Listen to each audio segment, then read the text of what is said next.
ത്രിയേക ദൈവത്തിൻ്റെ അതിപരിശുദ്ധ നാമം വാഴ്ത്തപ്പെടുമാറാകട്ടെ. കർത്താവിൽ പ്രിയ വിശ്വാസികളുടെ സമൂഹമേ, നിങ്ങൾക്കേവർക്കും വീണ്ടും വരുമെന്ന് അരുളിച്ചെയ്തവനായ കർത്താവായ യേശു ക്രിസ്തുവിൻ്റെ നാമത്തിൽ എൻ്റെ സ്നേഹവന്ദനം. ഇന്നത്തെ ചിന്താവിഷയം എന്നത് സംസാരിക്കാൻ പാടില്ലാത്ത 10 കാര്യങ്ങൾ എന്നതാണ്.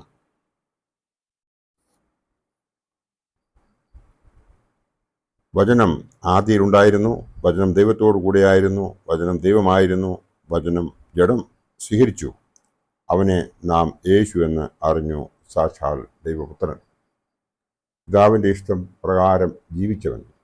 അതുപോലെ നമുക്ക് ജീവിക്കുവാൻ ശ്രമിക്കാം. അതിനായി നാം നമ്മുടെ സംസാരത്തിൽ കൺട്രോൾ ചെയ്യണം. യാക്കോബ് ശ്ലീഹ പുതുവിനെഴുതിയ ലേഖനം 3-ാം അധ്യായം 2-ാം വാക്യം ഇപ്രകാരം പറയുന്നു: നാം എല്ലാവരും പലതിലും തെറ്റിപ്പോകുന്നു. ഒരുത്തൻ വാക്കിൽ തെറ്റാതിരുന്നാൽ അവൻ ശരീരത്തെ മുഴുവനും കടിഞ്ഞാണിട്ട് നടത്തുവാൻ ശക്തനായി സൽഗുണപൂർത്തിയുള്ള പുരുഷൻ ആകുന്നു എന്ന് ഈ വേദഭാഗം പറയുന്നു. സന്തോഷകരമായ ഐശ്വര്യപൂർണമായ ഒരു ജീവിതം വേണമെങ്കിൽ നാം നമ്മുടെ വാക്കുകളെ ക്രമീകരിക്കണം എന്ന് ഇവിടെ യാക്കോബ് ശ്ലീഹ പറയുന്നു. സങ്കീർത്തനക്കാരൻ തൻ്റെ 34-ാം സങ്കീർത്തനത്തിൽ 13-ാം വാക്യത്തിൽ പ്രകാരം പറയുന്നു: ദോഷം ചെയ്യാതെ നിന്റെ നാവിനെയും വ്യാജം പറയാതെ നിന്റെ അധരത്തെയും കാത്തുകൊള്ളുക എന്ന് ഈ വേദഭാഗം നമ്മെ ഓർപ്പിക്കുന്നു. സംസാരത്തിൽ ഉണ്ടാകാൻ പാടില്ലാത്ത 10 കാര്യങ്ങൾ എന്തൊക്കെയാണ് എന്ന് നമുക്ക് ഒന്ന് നോക്കാം. നീ ഒരിക്കലും അഹങ്കാരത്തിൽ നിന്നുകൊണ്ട് സംസാരിക്കരുത്. അത് സൗന്ദര്യത്തിലായാലും, ജോലിയിലായാലും, ബുദ്ധിയിലായാലും, മക്കളുടെ വിജയത്തിലായാലും, സമ്പത്തിലായാലും, എന്താണെങ്കിൽ തന്നെയും നീ അഹങ്കരിക്കാൻ പാടില്ല എന്നാണ് 1-ാമത്തെ പോയിന്റ്. 2-ാമത്തെ പോയിന്റ്, നിരാശയിൽ നിന്നുകൊണ്ട് സംസാരിക്കരുത്. അവരെ ദൈവം അനുഗ്രഹിക്കുകയില്ല എന്നാണ് ഇവിടെ എടുത്തു പറയുന്നത്. പ്രത്യാശയിൽ നിന്നുകൊണ്ട് പ്രാർത്ഥിക്കണം, ദൈവം അനുഗ്രഹിക്കും. കിടപ്പ് രോഗിയാണെങ്കിൽ പോലും പ്രത്യാശയോടുകൂടി സംസാരിക്കണം എന്നാണ് ഇവിടെ എടുത്തു പറയുന്നത്. നിന്റെ സംസാരം ഒരിക്കലും വെറുപ്പിൽ നിന്ന് ആയിരിക്കരുത് എന്ന് പറയുന്നു. എഫേസ്യർക്ക് എഴുതിയ ലേഖനം 4-ാം അധ്യായം 26-ഉം 27-ലും ഇപ്രകാരം പറയുന്നു: കോപിച്ചാൽ പാപം ചെയ്യാതിരിപ്പീൻ, സൂര്യൻ അസ്തമിക്കുവോളം നിങ്ങൾ കോപം വെച്ചുകൊണ്ടിരിക്കരുത്, പിശാചിന് ഇടം കൊടുക്കരുത് എന്നാണ് ഇവിടെ പരിശുദ്ധനായ പൗലോസ് ശ്ലീഹ എഫേസ്യർക്ക് എഴുതിയ ലേഖനത്തിൽ പറയുന്നത്. 4-ാമത്തെ വാക്ക്, ശാപവാക്ക് ഒരിക്കലും സംസാരിക്കരുത് എന്നാണ് പറഞ്ഞിരിക്കുന്നത്. യിരെമ്യാ പ്രവാചകന്റെ പുസ്തകത്തിൽ 15-ാം അധ്യായം 19-ാം വാക്യത്തിൽ ഇപ്രകാരം പറയുന്നു: അതുകൊണ്ട് യഹോവ ഇപ്രകാരം അരുളിച്ചെയ്യുന്നു, നീ മടങ്ങി വന്നാൽ ഞാൻ നിന്നെ എൻ്റെ മുമ്പാകെ നിൽപ്പാൻ തക്കവണ്ണം വീണ്ടും കൈക്കൊള്ളും. നീ അധമമായത് ഒഴിച്ച് ഉത്തമമായത് പ്രസ്താവിച്ചാൽ നീ എൻ്റെ വായ് പോലെ ആകും. അവർ നിന്റെ പക്ഷം തിരിയും, നീ അവരുടെ പക്ഷം തിരികയില്ല എന്ന് ഇവിടെ എടുത്തു പറയുന്നു. 5-ാമത്തെ പോയിന്റ്, കുറ്റബോധത്തിൽ നിന്ന് സംസാരിക്കരുത്. അതായത്, എനിക്ക് ഈ അവസ്ഥ ഉണ്ടായത് എൻ്റെ മാതാപിതാക്കൾ കാരണമാണ്, എൻ്റെ സഹോദരങ്ങൾ കാരണമാണ്, അഥവാ എൻ്റെ അയൽവക്കക്കാരൻ കാരണമാണ് എന്നൊന്നും ചിന്തിക്കാതെ നാം സ്വയം എന്താണ് ചെയ്യേണ്ടതെന്ന് ചിന്തിക്കുകയാണ് വേണ്ടത്.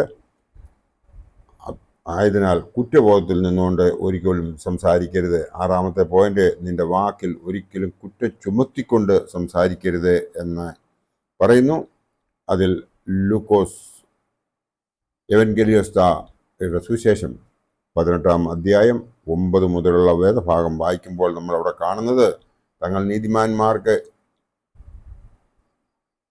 ഉറച്ചു മറ്റുള്ളവരെ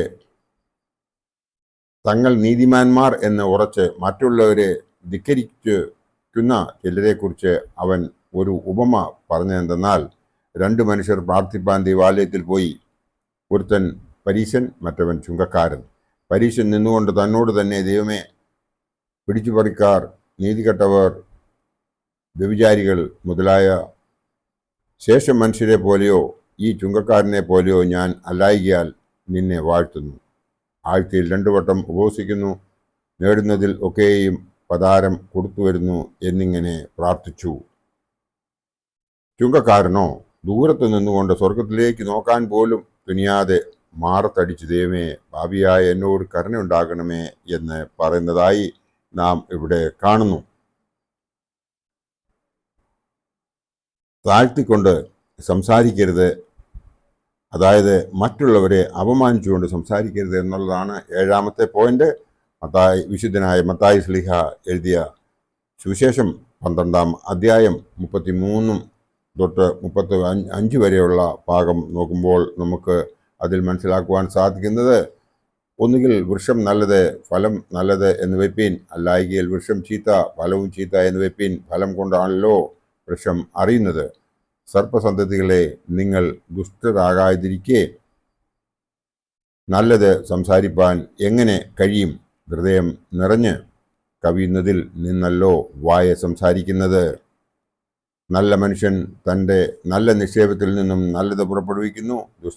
ദുഷ്ടമനുഷ്യൻ ദുർനിക്ഷേപത്തിൽ നിന്ന് തീയതെ പുറപ്പെടുവിക്കുന്നു എന്ന് ഈ വേദഭാഗം നമ്മളോട് പറയുന്നു. 8ാമത്തെ പോയിന്റ്, നീ നിന്റെ സംസാരത്തിൽ പൊങ്ങച്ചം പറയരുത് എന്നാണ് ഇവിടെ പറഞ്ഞിരിക്കുന്നത്. അതായത് വിശുദ്ധ ലൂക്കോസ് എവൻഗലിസ്റ്റ് എഴുതിയ സുവിശേഷം 18-ാം അധ്യായം 14-ാം വാക്യത്തിൽ ഇപ്രകാരം പറയുന്നു. അതായത് ചുങ്കക്കാരൻ നീതീകരിക്കപ്പെട്ടവനായി വീട്ടിലേക്ക് പോയി, മറ്റവൻ അങ്ങനെയല്ല, തന്നെത്താൻ ഉയർത്തുന്നവൻ എല്ലാം താഴ്ത്തപ്പെടും, തന്നെത്താൻ താഴ്ത്തുന്നവൻ എല്ലാം ഉയർത്തപ്പെടും എന്ന് ഞാൻ നിങ്ങളോട് പറയുന്നുവെന്ന് യേശുക്രിസ്തു ഉപമയായി ഇവരോട് പറയുന്നതായി നമുക്ക് കാണാം. 9ാമത്തെ പോയിന്റ്, നീ മറ്റുള്ളവരെ കളിയാക്കി സംസാരിക്കരുത്, അത് നെഗറ്റീവ് ആറ്റിറ്റ്യൂഡ് ആണ് എന്ന് ഇവിടെ പറയുന്നു. വിശുദ്ധ ലൂക്കോസ് എവൻഗലിയോസ്തയുടെ സുവിശേഷം 6-ാം അധ്യായം 31-ാം വാക്യത്തിൽ പ്രകാരം പറയുന്നു, മനുഷ്യർ നിങ്ങൾക്ക് ചെയ്യണം എന്ന് നിങ്ങൾ ഇച്ഛിക്കുന്നത് പോലെ തന്നെ അവർക്ക് ചെയ്യുവീൻ എന്നാണ് ഇവിടെ പറയുന്നത്. 10ാമത്തെ പോയിന്റ് ഇതാണ്, പരദൂഷണത്തോടുകൂടി സംസാരിക്കരുത്. യാക്കോബ് ശ്ലീഹ പൊതുവിനെഴുതിയ ലേഖനം 1-ാം അധ്യായം 26-ാം വാക്യത്തിൽ പ്രകാരം പറയുന്നു, നിങ്ങളിൽ ഒരുത്തൻ തൻ്റെ നാവിന് കടിഞ്ഞാണിടാതെ തൻ്റെ ഹൃദയത്തെ വഞ്ചിച്ചുകൊണ്ട് താൻ ഭക്തൻ എന്ന് നിരൂപിച്ചാൽ അവൻ്റെ ഭക്തി വ്യർത്ഥമത്രേ എന്നാണ് ഇവിടെ എടുത്തു പറയുന്നത്. നാം ഈ 10 കാര്യങ്ങളിൽ ശ്രദ്ധിച്ചാൽ നാം ഭക്തിയുള്ളവരായി ബാക്കി ജീവിതം ജീവിക്കാം. അതോടൊപ്പം പശ്ചാത്തപിച്ചാൽ മോചനം ലഭിക്കും എന്ന് ഈ അവസരത്തിൽ നാം ചിന്തിക്കേണ്ടതുണ്ട്. നോയമ്പിൻ്റെ 3ാമത്തെ ദിവസമായ ഇന്ന് നാം ഈ 10 കാര്യങ്ങളിൽ ശ്രദ്ധ വെച്ച് കഴിഞ്ഞാൽ ദൈവം നമ്മളെ അനുഗ്രഹിക്കുകയും ഈ നോമ്പ് നമുക്ക് ഒരു ആത്മീയ തീർത്ഥാടനത്തിന് വേണ്ടിയിട്ടുള്ള അവസരമായി നമുക്ക് ഉപയോഗിക്കുവാനും നമ്മെ തന്നെ തിരുത്തുവാനും ഇന്നേ വരെ നമ്മൾ ചെയ്തിട്ടുള്ളതായ പാപങ്ങളെ ആവർത്തിക്കാതിരിക്കുവാനുള്ള ഒരു തീരുമാനം എടുക്കുവാനും ദൈവം നമ്മളെ അനുഗ്രഹിക്കട്ടെ എന്ന് മാത്രം പ്രാർത്ഥിച്ചുകൊണ്ട് എൻ്റെ വാക്കുകളിൽ നിന്നും ഉപസംഹരിക്കട്ടെ. നന്ദി, നമസ്കാരം.